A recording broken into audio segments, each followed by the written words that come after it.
পৃথিবীর কোনো মানুষ যদি আপনাকে ঠগায় কখনো আঘাত নেবেন না, কারণ মানুষ বড় নেমু খারাপ, মানুষ বড় গাদ্দার।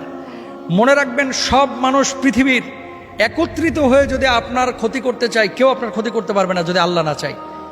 মানুষ মানুষকে ঠগাইতে পারে, সন্তান বাবাকে ঠগাইতে পারে, বাবা সন্তানকে ঠগাইতে পারে, স্বামী তার স্ত্রীকে ঠগাইতে পারে।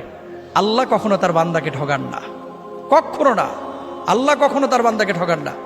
বরং ডাকার মতো যদি ডাকেন, আল্লাহকে বলার মতো যদি বলেন, সে আল্লাহ সুবহানাহু ওয়া তাআলা আপনার ডাকে সাড়া দেবেন।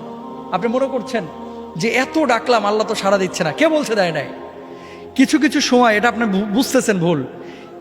একটা সময় ধরেন, আপনি যখন আপনার বয়স 7 বছর 8 বছর ছিল, 5টা টাকা পাইলে মনে করতেন লাইফের এটাই সবচেয়ে সুখের মুহূর্ত, কারণ 5 টাকা দিয়ে এখন একটা আইসক্রিম কিনে খাবো।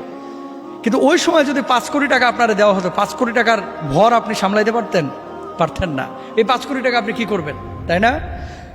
আপনি কখন কোনটা আপনার জন্য প্রয়োজন এবং কোনটা কখন আপনাকে দিলে আপনি এটাকে যথাযথভাবে কাজে লাগাইতে পারবেন, এটা আপনিও জানেন না, আমিও জানি না। জানেন কে? আল্লাহ সুবহানাহু ওয়া তাআলা। সুতরাং আল্লাহকে ডাকেন, আল্লাহর সাথে বোঝাপড়া করেন। শুধু রিজকের পেছনে না ছুটে রিজিকের মালিকের পেছনে ছুটেন। পৃথিবীতে কে কষ্ট দিল, কে আপনার তিরস্কার করলো, কে আপনাকে হিংসা করলো, কে অহংকার করলো, কে পেছন থেকে টেনে ধরলো, গণার টাইম নাই, দেখার টাইম নাই। আমার বোঝাপড়া হবে আল্লাহর সাথে। আল্লাহ যদি আমার প্রতি খুশি থাকে, আমি পৃথিবীতে সফল। আল্লাহ বুঝদান করুন।